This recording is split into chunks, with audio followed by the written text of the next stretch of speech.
Longbox Review, Episode 12.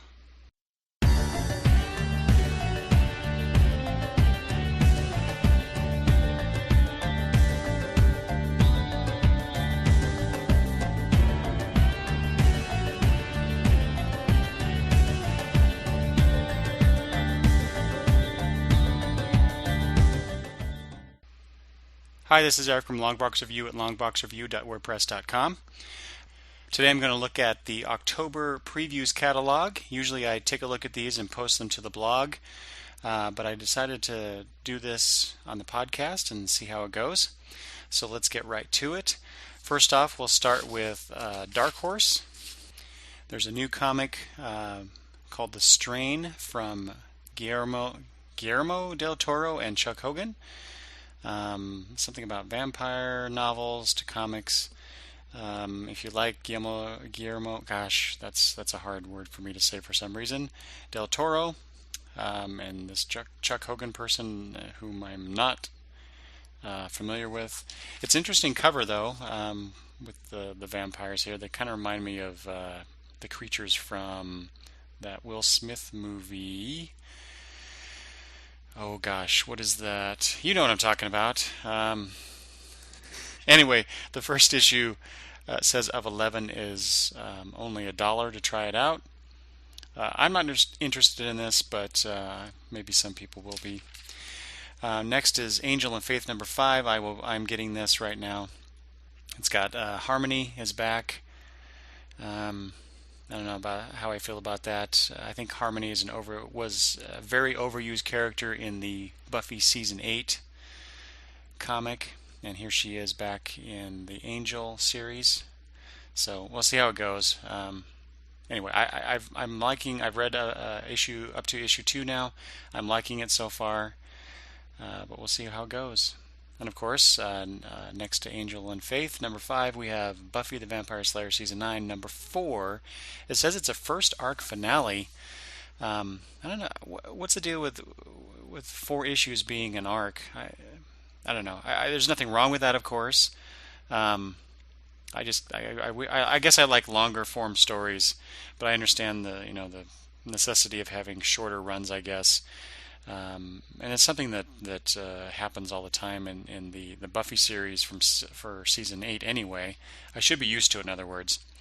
Anyway, I've enjoyed the first issue. I don't know that I've read the second one yet. I don't know if that's been out yet. Also interesting looking, this cover for House of Night number 2. I decided not to get House of Night number 1 because I just was ordering way too many comics last month, but I'm kind of regretting that now. Because this is a nice cover by Jenny Frieson. That looks just on the cover alone, it makes me want to buy this comic. So good job there. And speaking of interesting covers, I guess there's the cover to Orchid number 3. Here on page 35, it says the hit of Comic-Con 2011. I don't remember anything coming out of Comic-Con regarding this, but that was a while ago. But anyway, the cover has looks like this guy or creature. I don't know this title at all, but he's wearing this. Looks like a cloth mask, but it's got this red star kind of sewn into it. It reminds me of Starro the Conqueror. So that in itself it just looks like an interesting image to me. I'm not going to be buying that. I have no interest in the story, but I just thought the cover image was kind of cool. Then there's a bunch of Star Wars stuff, which I do have no interest in reading whatsoever. And then we get to, let's see, Empowered, the Deluxe Edition, Volume 1 hardcover for $60 on sale in February. Wow.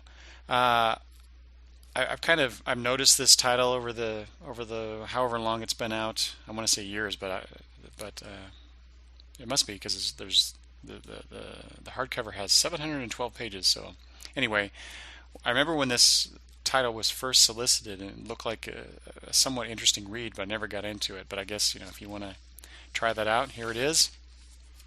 I guess that's it for Dark Horse. There's not too much I get from that company, although I really like it in general. I went to the Spokane Comic-Con this year, and And I got to hear Scott Alley, one of the editors at Dark Horse, talk, and he seemed like a really cool guy, and he was really into the company and the comics they produce, and it made me really want to buy more stuff. But anyway, next up, my favorite company, I'll put it right out there, is DC Comics.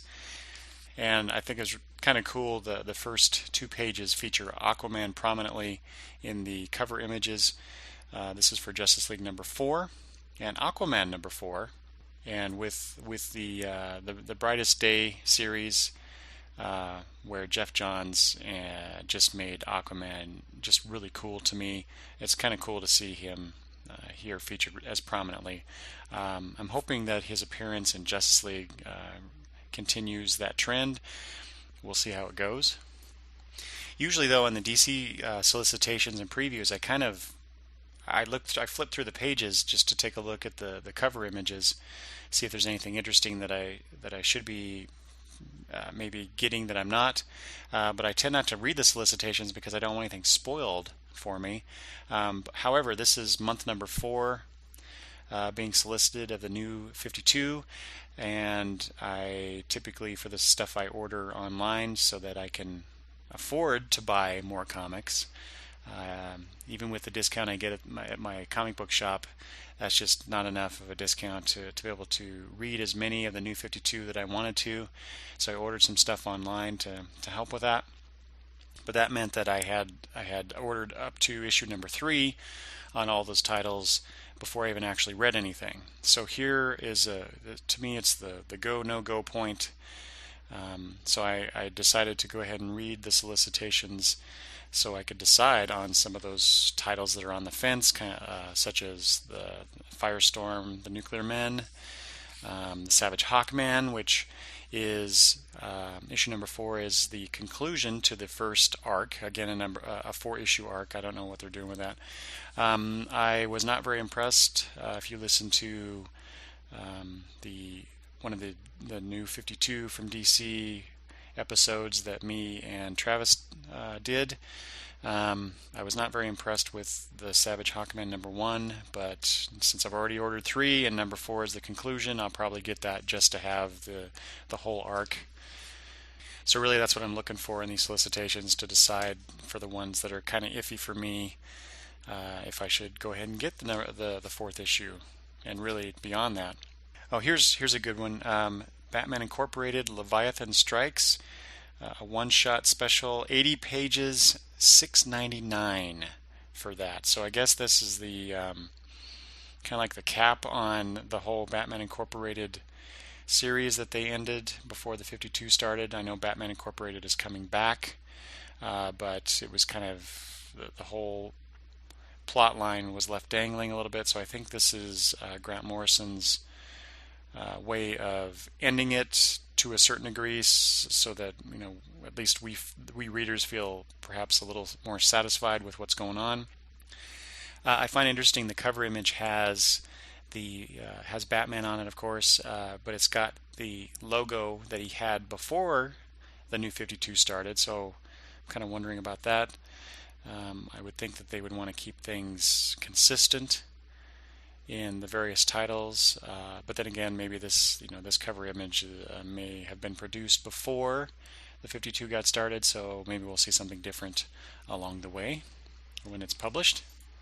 And speaking of Batman, that's a really interesting cover to Batman and Robin number 4, with Damian Robin pulling apart. It looks like he's coming out of Batman's face. Only or I guess more appropriately, it's the cowl, Batman's cowl. He's screaming like he's trying to get out. Although it kind of evokes like this weird birth metaphor. I don't know. I don't even want to go there. But it's an interesting looking cover anyway. And I am getting this title after reading number 1.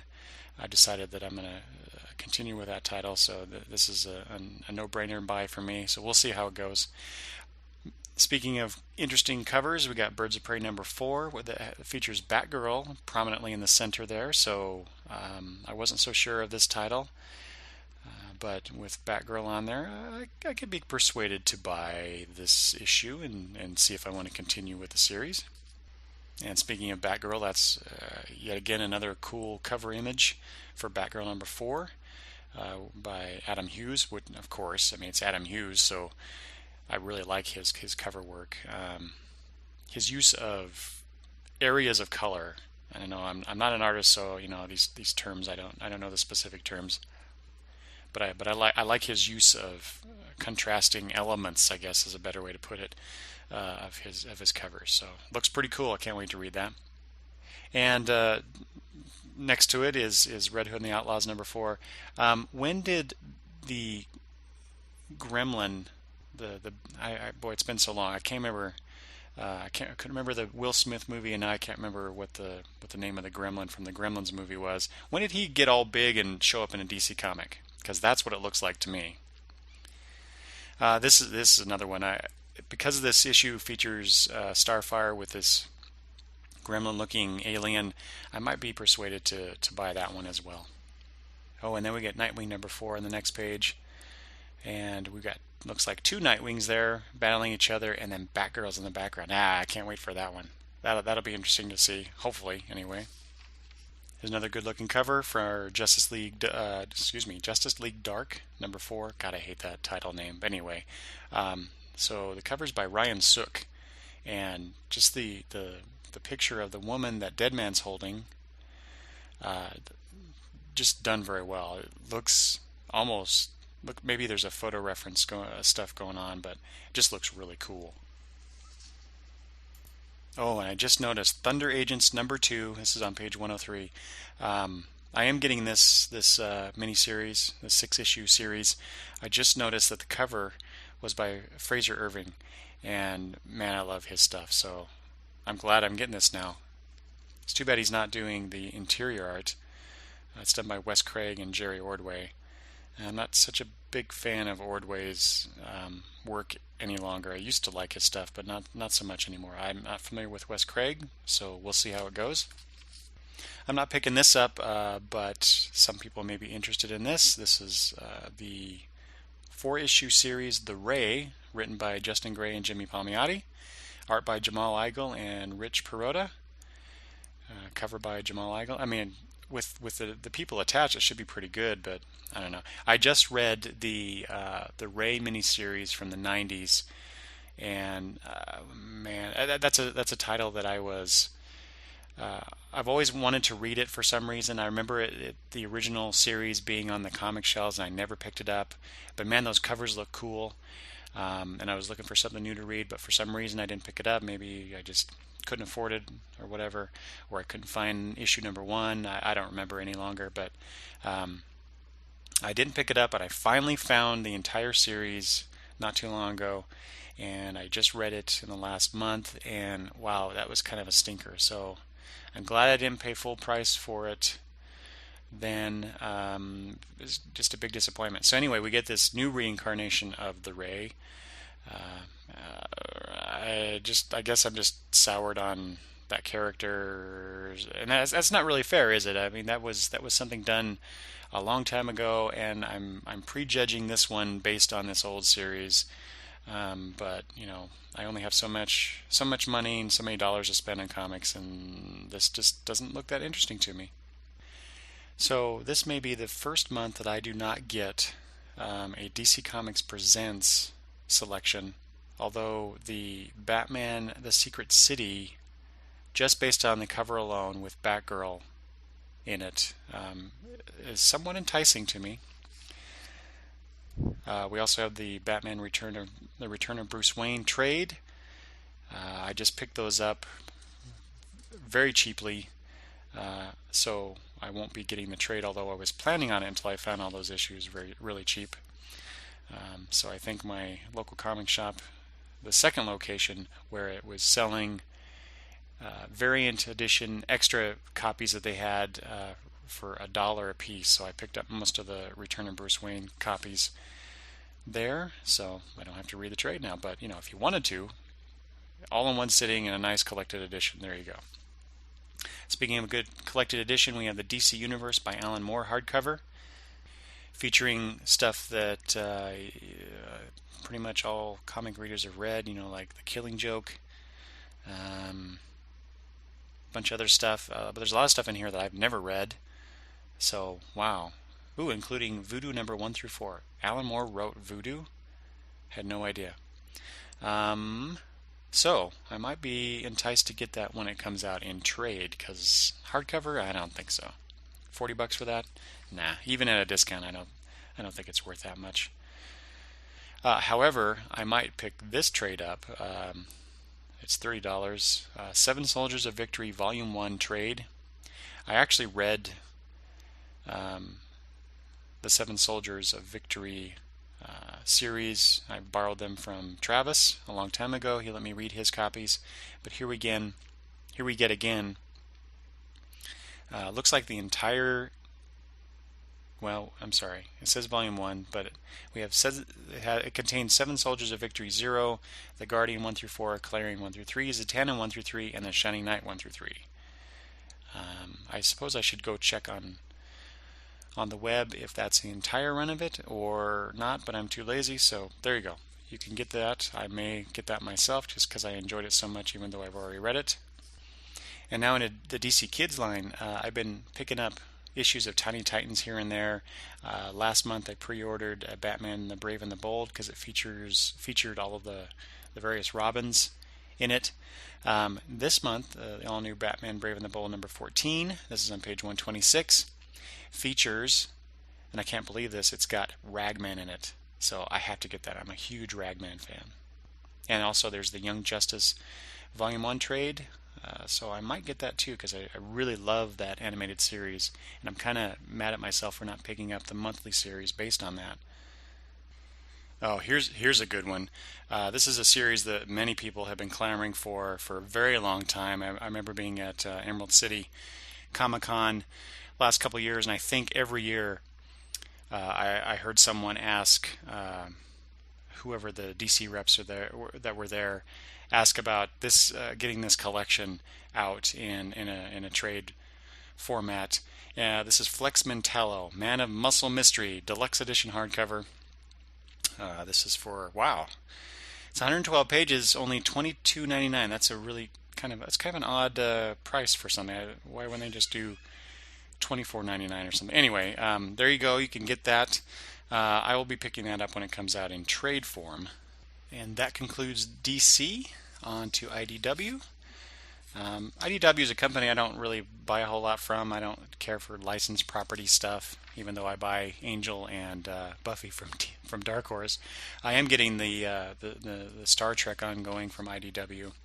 However, this is really enticing. John Romita's The Amazing Spider-Man Artists Edition. This just looks gorgeous. This is, I don't know if you're familiar with IDW's Artist Edition stuff. They take the original art. So it says here, Artist Editions are printed the same size as the original art. I just can't imagine what this really looks like. I really like to take a look at one of these somewhere. But just the John Romita Spider-Man art is just lovely. I always love John Romita's work on Spider-Man. I don't care too much for John Romita Jr.'s work in general, but John Romita is some really classic, really cool stuff. So, man, that's really tempting. There's not a price on here that I see. It says, please inquire. Wow, I really need to find out how much that is before I make a decision. But I'm really tempted. Here we go. Magic the Gathering number 1. I have no interest in that. I just think it's funny that they're doing a comic based on a card game that is just hugely popular. I mean, it makes sense, obviously, but no thank you. I mentioned Star Trek earlier. The new Star Trek ongoing number 4 is out. This is the reimagines the classic episode Galileo 7. So we'll see how that goes. And then on the same page, this is 154. We have, they're calling it Star Trek Classics. This features the Next Generation cast, the Gorn Crisis. Now, I never read any of the IDW Star Trek stuff until now, but given that it's written by Kevin J. Anderson, along with Rebecca Mosta, I know Kevin Anderson's work. He's okay. in general. So, it can't be that bad. But man, the art, it says here, the art and cover is by Igor Kordy. And wow, if the interior is as good as this cover, I may have to get this. It looks really, really nice. And we have the Star Trek Legion of Superheroes crossover continuing with number 3. I haven't read the first issue yet, but man, I can't wait to see that. Continuing along with IDW's licensed property angle, we have Angel After the Fall Volume 4. I've read the first 2 volumes and am interested enough to get Volume 3, although I haven't got that yet, so we'll see. I don't know if this is... I assume this is Volume 4 is the first time it's listed. I don't know. I haven't seen it before, but... So yeah, I might be trying to find Volume 3 so I can get Volume 4. Also on the same page, 166 is John Sable Freelance Omnibus Volume 2. If you've not looked at the John Sable freelance stuff from Mike Grell, I have a few issues back when it was originally published, and it's some interesting stuff. I really like Grell's artwork, and this was an interesting character at that time. On to Image. Where they have what Previews is calling a Gem of the Month, Madman 20th Anniversary Monster Hardcover. Madman is one of those things that I think most people who read comics for any length of time, they know of it. I know that it obviously there's a lot of fan base for this, otherwise they wouldn't be publishing this.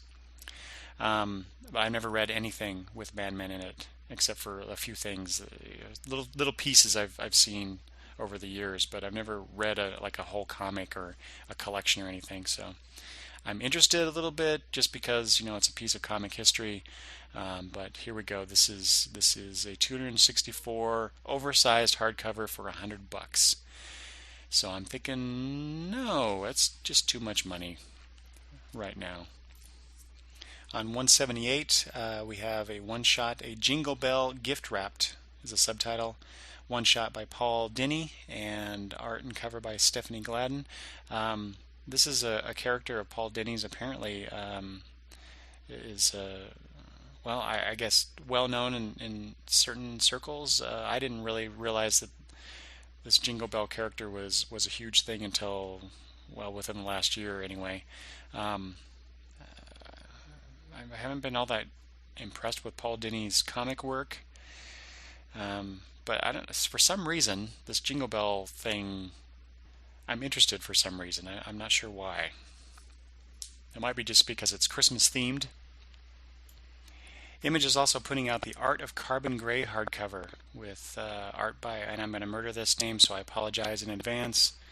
Huang Nguyen, Carrie Evans, and Kim Sun Lo. I hope that's right. All I know is that I've seen the covers for the Carbon Gray series. There's 2 of them, and man, it looks great. I don't know that I want to buy this particular hardcover featuring the art. I definitely want to get the Carbon Gray series when it comes out in trade, for sure, just because of the cover art. Here's another collection, the Red Wing trade paperback by Jonathan Hickman and Nick Pitara. Man, this when the first issue was coming out, they really hyped this. I really like Hickman's work on Fantastic Four and FF. I've not read, I don't think, anything else by him that I can recall right now. I do have his nightly news trade sitting in my read pile. And of course S.H.I.E.L.D. What am I thinking? Anyway, so I might pick this up eventually just because I really like Hickman's work. And on page 194, here's something that just, again, it's a cover image. It interests me to some degree, but this is Gladstone School for World Conquerors number 8. Number 8. I don't. For some reason, I must have missed this in the last several previews that I've looked at. But yeah, the cover looks kind of cool. It's kind of a little kiddish, cartoony-ish, but it looks interesting. I have no idea what this is, other than what the solicitation reads. But yeah, I thought it was kind of neat looking. But I won't buy it. I'll have to wait for a trade to take a look at this series. And every time I get to this page where the Magdalena series is featured, man, Image, as if you listen to this podcast. But if you do, if anybody at Image listens to this, please put out a trade of Magdalena issues because I would really like to read this. I can't seem to find, they're soliciting issue 12, but I can't find anything before issue 6 at my comic shop. Um, I'd really like to read this. I did get a number one issue. It was offered really cheap through uh, DCB service, so I got that, and I liked what I read. And everything I hear is it's an interesting series, and I really wish I had picked this up back when number one was first solicited. Um, I've learned my lesson. When I see those kinds of things, I do pick them up, even though I might be pushing my budget a little too much out there. Mudman number 2 by Paul Grist. I think I pre-ordered number 1 just because the solicitation made it seem kind of, here's a new superhero. It looks kind of neat. What can a guy who apparently turns into mud or controls mud? I have no idea what he does with it, but I don't know. There's something about that appeals to me. Also on that same page, 201, you have Morning Glory 16. I've read the first 2 trades of this series. This is by Nick Spencer, story by Nick Spencer, and man, it's a really interesting. I won't say it's spectacular, but it's very intriguing, and I want to see where Nick Spencer is going with this. I tweeted not too long ago that the overall story reminds me of Lost quite a bit. We'll see how it goes. But again, that's another series I wish I had picked up from the beginning. I couldn't find all the issues, so I waited for the trade, and now I got the first 2. Can't wait for the next one to come out. All right, on to Marvel. Um, Again, here is the success of a potential success of a cover image that makes me want to buy the book. And here we have Fear Itself, the Fearless number 4. I believe that's 4. We got they're soliciting number 4 and number 5, and we got 2 images here. So if this is indeed, it says not final cover. There you go. But what it has is Valkyrie on the cover, holding looks like a big I don't know. I can't really tell if it's an axe or some sort of mace of some sort. But anyway, that looks really cool. It says it's done by Arthur Adams. Well, the cover will be by Arthur Adams. I'm not sure that this cover is by Arthur Adams. Kind of looks like his style. Anyway, Valkyrie just looks really cool. Valkyrie has always been one of those characters in Marvel that for some reason I just like her. I like the character. I'm not really sure why. Just something about her intrigues me. But the big news in Marvel for this solicitation or for this previews is Defenders number 1. I've always liked the Defenders concept. I read some of the original issues way back when. I missed out. I know there's been several incarnations of the Defenders over the years, but which I have not read. But this one, boy, I'm getting this number 1 for sure. You've got Matt Fraction writing it, Terry Dodson doing the pencils and cover. This looks really, really cool. It looks really nice. I am a little concerned though, because you've got 2 characters in the Defenders that are currently in the new Avengers title, and I really like them in that, especially Doctor Strange. So you got Doctor Strange and Iron Fist in this. So I'm not sure what's going to happen there. I'd be really sad to see them, especially Doctor Strange, depart from the new Avengers, but they'll be in the Defenders, so I can read them there. And it's written by Matt Fraction, and boy, Matt Fraction has really impressed the hell out of me with his writing in the Fear Itself series. Sometimes I'm a little critical of the series, but I think a lot of that has to do with hitting certain plot points that they have to hit within the 7 issues and trying to get everything moving towards whatever editorial wants the Marvel Universe to move towards. But I've really enjoyed it, and I've also liked his work on the Mighty Thor comic. I got the first 6 issues. I'm not going to continue with it, but I was really impressed with what he did there. And some of the interior art, boy, on this by Terry Dodson, wow, looks really nice. I can't wait to see this. Invincible Iron Man number 511. This is on page 11 of the Marvel's previews. Um, I only mention it because it's got the Mandarin on the cover, and I've always liked that villain. Just the idea of him having these various rings that he can do various things with. I just like that concept. It's probably why I like Green Lantern so much. There's a good cover for New Avengers number 19 with Spider-Man looking like he's beat down and tore up, and you got these villains with Norman Osborn beside them standing over him. It'll be interesting to read that. I was actually when they first solicited that the Dark Avengers were coming back, I almost dropped the title, but I decided to stick with it to see what Bendis is going to do with my favorite Avengers team. Oh, and here we go. Page 23. I have no interest in this comic, but man, I love this. I love this image here. If indeed this is the cover, this is just a really cool looking cover. You got this is I'm sorry, this is for the Dark Tower, the Gunslinger, the Way Station number 1 of 5. Why do they have to have 3 titles for a comic? That really bugs the crap out of me. Well, I guess Dark Tower, the Gunslinger is the title, and the Way Station is the name of the limited series. Whatever, it just really bugs me. This is plot by Robin Firth, written by Peter David. Wow, I just noticed that. Wow, that's somewhat enticing.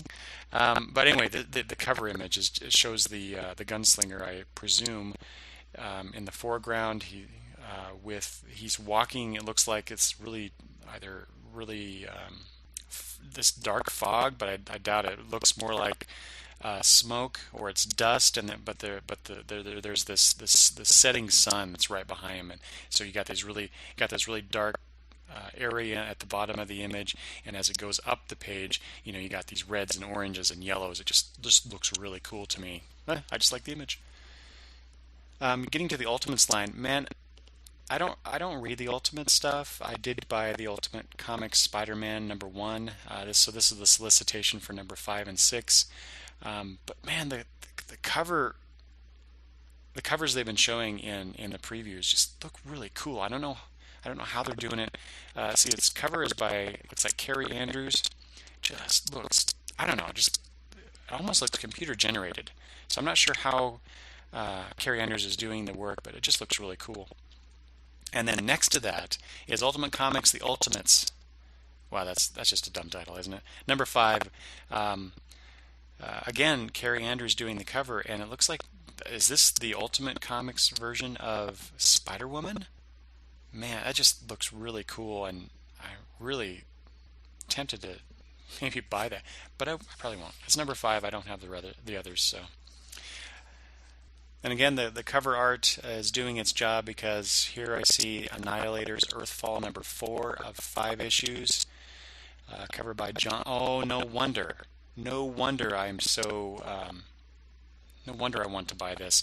John Tyler Christopher is the artist. I met him at Emerald City last year, or I guess the last time I should say, and I bought some prints from him because his work is just looks so gorgeous. And here he is doing the cover art for this. I may have to pick this up in trade because I'm interested, because like I said, the cover image is doing its job, because you got Nova here in the center of this. You got a bunch of other characters around it, but that image of Nova just looks really awesome. By John Tyler Christopher. Wow, good stuff. Daredevil here. Daredevil number 7. Again, the cover image shows him looks like he's on a water tower in New York, and it's snowing, and he's making a snow angel. That just looks pretty cool. On page 51, there's a new limited series, Villains for Hire, number 1 of 5. I'm a sucker for villain-centric stories, so I might have to take a look at that and see if I really want to buy that. It's got the Purple Man in it, Avalanche, Shocker, an all-new Scourge, Tiger Shark, Speed Demon. Yeah, I don't know what else this is about. It's by Dan Abnett and Andy Lanning. They're pretty darn good. Yeah, writing some good comic stories. So, I have to really think about that one. We'll see what the bill is after my normal stuff. I don't buy this, but Wolverine number 20. Features the image of Wolverine being strangled by the Kingpin. He's got his claws out. He's about ready to attack, it looks like, but that'd be interesting to see Wolverine against the Kingpin. I mean, nothing could really come of it, right? Because you can't kill the Kingpin. He's one of the most successful villains they've ever made. So, but just that image, that idea of the two clashing, that is interesting. And then on page 76, again, this is one of those things where it's like, where did this come from? I somehow missed this in previous previews. Dream Logic, this is number 5, written by Brian Michael Bendis, pencils and cover by Michael Avon Emming. However, this is a. Oh, did I say? Yeah, Dream Logic. Okay. This is the 48-page art book featuring new story and art by David Mack and a bunch of other stuff. So it's, I guess, I'm not sure what this is. It says pencils and cover by Michael Avon Emming, but it features stuff by David Mack. I have no idea what this is. But man, the cover image sure looks interesting. So maybe someone could let me know if they know what this is all about. And let's see. A couple pages later, we have the trade collection of Criminal, Volume 6, The Last of the Innocent. I just finished this last month, I believe, was the last issue. That was a really interesting story. I like what Sean Phillips did with the art.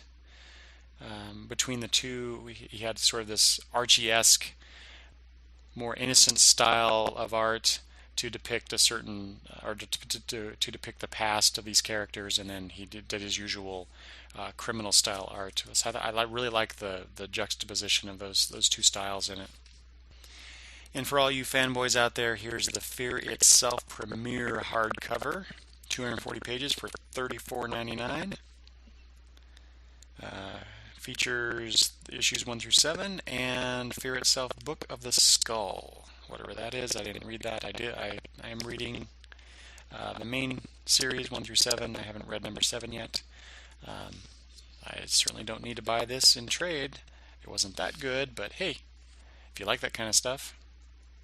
Speaking of liking that kind of stuff, here is 2 trades of the Secret Wars saga, Secret Wars and Secret Wars 2, if you wanted to have those in a collected edition. God knows why.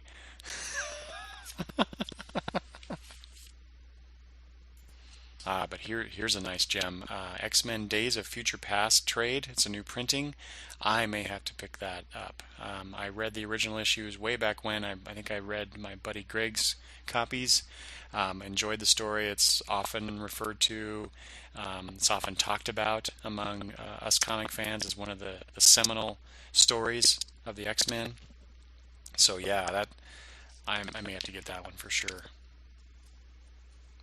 Well, that didn't make any sense, did it? I may have to get that one for sure. I may have to get that one. Let's just leave it at that. And that's the end of Marvel. On to something else. And that being all the other publishers. Let's see. First up, I See This by Abstract Studios. Rachel Rising #1 is a second printing. I missed out on this. This is by Terry Morris's new series. Well, I may have to get that and maybe even try and pick up the other issues. I really hope they resolicit those. I don't care if it's a second printing. I really like Terry Moore's work. I really enjoyed Strangers in Paradise. So, yeah. And also Echo, I read the first trade of that. I'm going to buy the collected edition and read the whole story. So yeah, that might be a good investment there. And then on the next page, this is page 217, back to the regular previous catalog. The DC Chess Collection. Oh my God, I really want this. We got Commissioner Gordon, Two-Face, the Joker, Damian Robin, and Batman. This just looks cool. They're $16 a piece. So yeah, it's really tempting, but and I don't really play chess anymore. I used to, but oh man, the fanboy and collector in me really wants these. Oh, and you get an exclusive collector's magazine along with it. Like I care. But yeah, these look really nice. If you have a chance to take a look at the images, they look pretty cool. Speaking of Terry Moore, on page 218, and they show it again on a bigger size on 219. It's called Hot Girls, Cold Feet, the Terry Moore 2011 Sketchbook. 64 pages of beautiful women from the pen of Terry Moore. And it's only $10.99. This guy just is an incredible artist. I know you got the cheesecake factor here, especially with this cover image, but I, I just really like his art, regardless of whether he's drawing men or women. I mean, yeah, the women are nice, but the art is just really cool and done very well. So, man, that's for $10.99. That I may have to get that one. From Antarctic Press, the only thing. Well, no, I won't say that. There are two things in here. Victorian Secret Girls of Steampunk Winter Wardrobe. I just like the cover, the image, the steampunk image here. That's all. And then, but really, what really drew me here was the Evil Spock T-shirt, done in the. Do you remember when they had that artist did that Obama image with the different colors? It's done very similarly here with the alternate universe Spock featured in the image, and it's got evil underneath it. So I like that idea. So. Ooh, just in time for the holidays, and it even says this essentially in the solicitation text from Archaea. You have the Mouse Guard Volume 1, 2, the Legends of the Guard Volume 1, and I've not read any of the Mouse Guard stuff, but I hear from many people how good it is, so I may have to pick up that first volume just to see. I mean, the cover image just looks really cool. So yeah, there's that. Ooh, and here we go.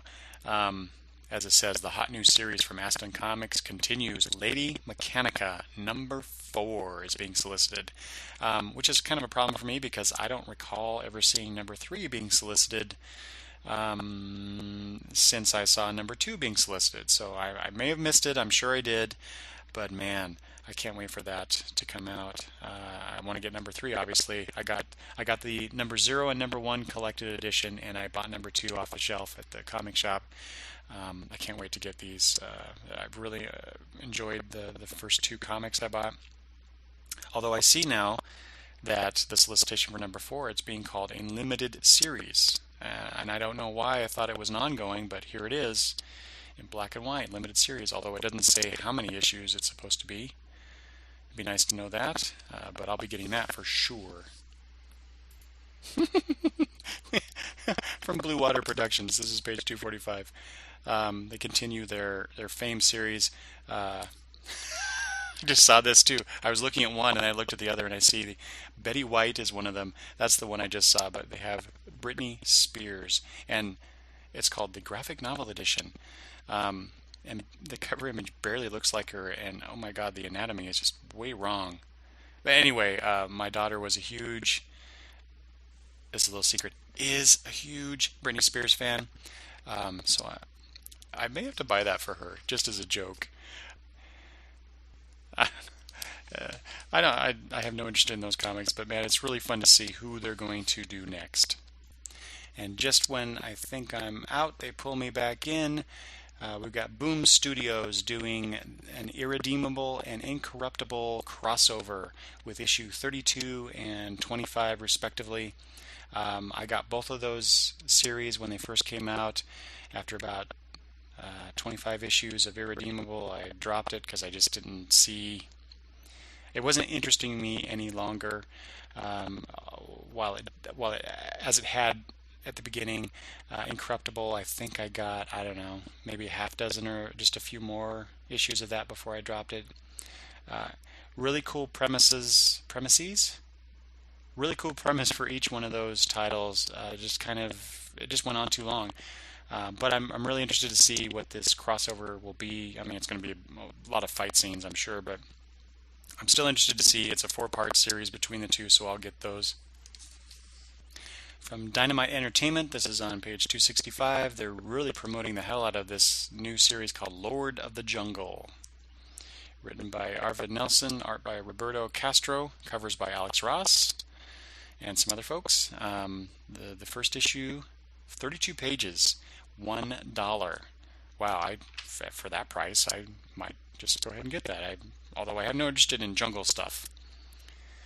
Let's see, it says here, for the first time in its 100-year history, the classic Edgar Rice Burroughs story Tarzan of the Apes is told in all caps, uncensored, whatever that means in a comic. Yeah, I might try that for $1. 32 pages? Yeah, that's not too bad. Also from Dynamite Entertainment, The Art of Howard Chaykin. Hardcover, 200 plus pages, $29.99. If you like Howard Chaykin, and who of us do not, you might want to pick this up. Oh, with a foreword by Brian Michael Bendis and an afterword by Walter Simonson. And Previews calls it certified cool. I guess we'll see. Not sure about this one. This is from 1821 Comics and Stan Lee's POW Entertainment. Romeo and Juliet, The War. Stan Lee's one of those creators that I think is long past his prime, and he's just milking his fame for all it's worth. But this is well, I'll just read the solicitation text from Stan Lee here. Quote, "This is the graphic novel I've always dreamed of doing. Take one of the world's greatest stories, known and loved throughout the globe, place it against the background of a future age, a more violent, science-gone-mad age, embellish it with the most powerful, dazzling illustrations ever seen, and produce it in the largest, most impressive format of all.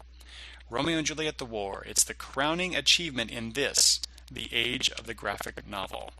Wow. I know Stan is well known for his hyperbole, but crowning achievement? Come on. Although I have to admit, the art looks pretty cool, and it's based on Shakespeare play, so man, the English major in me is really tempted to get this. But God, I cannot stand that Stan Lee guy. I know that's probably sacrilege to a lot of people out there, but I just can't stand him. I hate that he's in all the Marvel movies, or most of them. Yeah, anyway, there it is. So from that unpleasantness, we have here, not sure who this is from. Oh, the Hero Initiative is publishing Justice League of America 100 Project softcover. Let's see, what is this? This is the Hero Initiative's 100 plus covers to DC Comics Justice League of America number 50, with art from Mark Bagley, Alan Davis, Jose Luis Garcia Lopez. I love his work. George Perez, Frank Quitely, John Romita Sr., Alex Ross, and more. See all the covers along with special behind-the-scenes sections showing development art and more. 120 pages for $12.99. I seem to be pointing out a lot of these, basically art collection books, but I never buy them. But I don't know, featuring a book with a lot of really cool artists that I like, featuring the Justice League, but it's the same. I don't know, it's the same cover. It's number 50, but I'm sure they did different images. This one, not like 100 covers by different artists, but it's the same composition, right? Anyway, maybe I'll have to check it out just to find out. And here on page 310 from Oni Press, the Spontaneous series in hardcover edition, 144 pages, $24.99. I cannot wait for this to come out in trade because I really want to read this. This is again another example of a comic where it's like I read the solicitation for issue number 1, and I was intrigued by it but didn't get it. And man, I regret that now. It looks like a really interesting comic, so I can't wait for that to come out in trade. So I'll get that.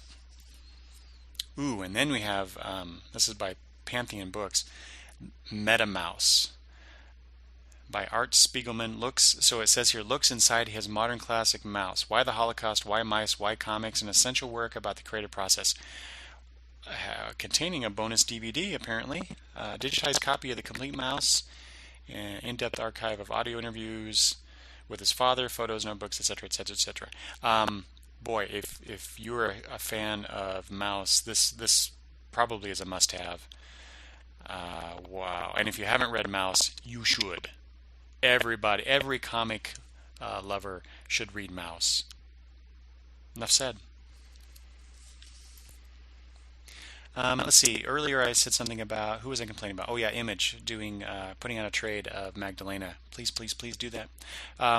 Here's another example of that where I again missed out on issue number 1. Moon Girl number 5 is out from Red 5 Comics. I really want that to come out in trade since I missed out on the previous 4 issues. I saw it in, what did I see that in? Free Comic Book Day. Yeah, there was something from Red 5 about that. I really like the way that looked, so I can't wait to read this story in trade form. From Top Shelf Productions, you have, these must be resolicitations, I guess. League of Extraordinary Gentlemen, Volume 3, Century number 1, 1910, and Century number 2, 1969. I got the 1910 version real cheap. I got it for $1. No, I guess it was $3. Anyway, I got it real cheap at my comic shop. And I was intrigued when I first saw 1969 being solicited, so I may have to pick that up. Although it's $9.99 or $9.95 for 80 pages. Maybe I'll wait for my comic shop to have extra copies and they'll sell them cheaply to me. How about that? Alright, in the books and magazines section, first thing I see here is Wayne of Gotham, a novel by Tracy Hickman. Best-selling novelist Tracy Hickman chronicles an untold tale of Batman in this novel written in a hard-boiled film noir style. I may have to pick that up. Oh, and then right next to it, I hesitate to say this word because I want this to be a clean podcast, but Bug F, The Worthless Wit and Wisdom of Harlan Ellison. It's a hardcover. The wisdom of legendary author Harlan Ellison is collected in this unique and humorous compendium. The guy's a great writer, but man, I can't stand his personality. Let's see here. So we have the Classic Marvel Figurine Collection magazine, this time featuring both version of Marvel's Captain Marvel. I'm not really a big fan of these the figurines, although I did buy the Dove figurine. I'm waiting for that to be shipped to me. But just to see the 2 Captain Marvels is kind of neat. Right above that on page 341 is Alter Ego number 105, looking at the career of Dick Giordano through the 1960s, through his time at DC, etc., etc. If you like Dick Giordano's work, this looks like a must-have. Ooh, and if you missed out on last year's 75 Years of DC Comics hardcover, that 600-page, if you drop it on your foot, it will break your foot tome. They're resoliciting that, $200 if you can find it cheaper elsewhere, as my wife did as a Christmas present for me last year. I suggest you do so. It's freaking huge. I have to hold that sucker in both my arms if I'm holding it up. Otherwise, I have to put it on the table because it's so massive. Here we are, page 359, with the graffiti designs section. I mention this because it's got some comic book legal defense fund t-shirts, supporter t-shirts. One is an Uncle Sam t-shirt and one is a Grendel. Let's see, the Uncle Sam one is featuring the art of John Cassaday, and of course Matt Wagner doing Grendel. And you can also pick up, since the CBLDF I think recently acquired the rights to the Comics Code Authority logo, so they're now you can get a t-shirt with that on there, and that is really cool. I may pick one of those up. The next page, is it still graffiti? I'm not sure. Anyway, page 361, I only mention this, again, I'm going to pick on my daughter a little bit. There's the Harry Potter Hermione Granger Gryffindor t-shirt. She was huge into the Harry Potter, unlike her old man, who could not stand it. So it'd be kind of cool to get that for. Oh, here's a T-shirt for me though, featuring the Starship Enterprise diagram T-shirt. That looks cool. Can't help that. I love Star Trek. In the toys, statues, and models area, page 372, you get the Family Guy action figure set along with the play set. I would never buy that, but I just love the idea that it's out there. And speaking of things that I would probably never buy, but I just like the idea because I love dragons. It says Dark Dragon Child 12-inch plush. So you get a green dragon, which is earth, and a red dragon, which is fire. $30 though. Wow. I like dragons, but not that much. Ooh, and then here we go in the what's called the horror section. Living Dead Dolls 13th Anniversary Series. Those are creepy ass dolls. Ugh. Blah. But they're cool looking. And here we're on page 388. This is awesome looking. This is the Thor 1/4 scale statue. This has nothing to do with Marvel's Thor. It's just a statue based on, the mythological Thor, and it looks kick ass. I mean, there's some design elements that remind you of Marvel's Thor, but wow. Again, I don't particularly go for the models and statues and stuff, but this looks really, really cool. You should, if you have previews and haven't looked at this, you should really take a look at this. That just looks nice. Oh, look, on page 393, here's an actual Marvel Thor statue, which does not look as cool. Okay, that looks to be about it for this October issue of previews. Be sure to let me know if there's anything that I did not point out that you think I should be looking at or anybody else should be looking at. If there's something that I talked up that you think is just crazy and I shouldn't be telling you guys about these things, please let me know. I'd love to hear from you. You can always email me at longboxreview@gmail.com, and you can also find me on Twitter at longboxreview as well as Facebook. Don't forget to visit the blog and leave comments there, longboxreview.wordpress.com. Love to hear from you. Thanks for listening.